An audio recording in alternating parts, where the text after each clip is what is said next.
Good morning. It's Friday. Thank God it's Friday. And we're on day 12 of Reset, our 21 days of prayer and fasting.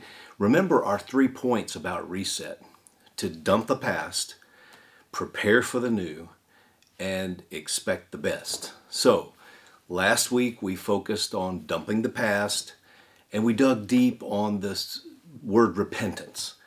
How to move things aside so those things won't hold you back this coming year. This week we've been looking at how we can prepare for more.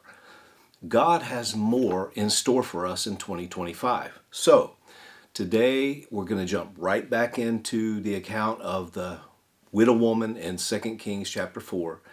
She had to make room for more. Our point for yesterday was that God will fill what you provide.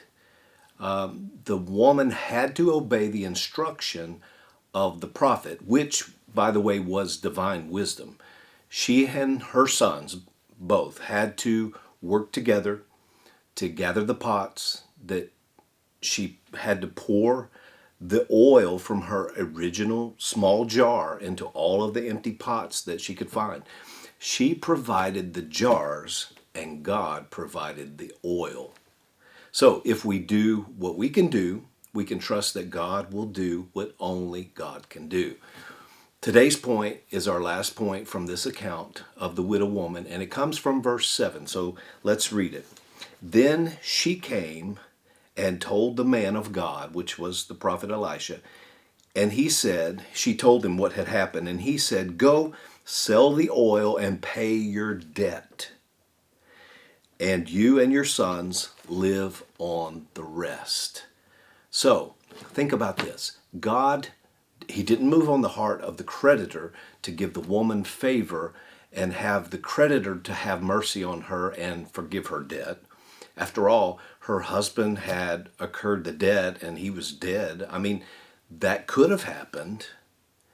And God didn't have one of the widow's relatives come to visit her with a big bag of money and tell her that God had spoken to them in a dream and told them to help the woman to pay off the debt. But those two things could have totally happened, and both of them would have been a supernatural provision from God. But instead, God involved the prophet Elisha, and he involved the woman's sons and all of the neighbors that lent their empty vessels to her. And after it all happened, I'm sure that everyone heard the story of the miracle of the oil. So God did this in a unique way.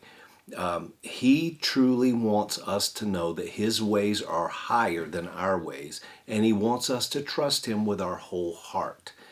And here's another point. God didn't just meet the woman's immediate need. He provided more than enough for her and both of her sons' futures. God is interested in your immediate need, yes. He sees where you are, and he's the one that can meet those needs.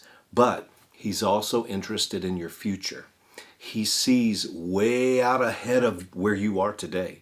He sees 2025, 2026, and 2027. And he wants you to overflow in all of your vessels so that you have more than enough left over to exceed your needs and help others around you. When we are blessed, we can bless others. But if we don't have enough for ourselves, how can we do anything for anybody else? We want to be blessed so that we can be a blessing, and it doesn't stop with us. We become the vessel. So as we're praying today, let's ask the Lord to make us a blessing. Lord, use us to be a bigger vessel of your blessing this year. Listen, we're praying for you as you prepare for more this year. And we believe that this year ahead will be your best year of your life. God has big plans for you this year. Believe with me that today will be your best day of your life because Jesus lives big in you today.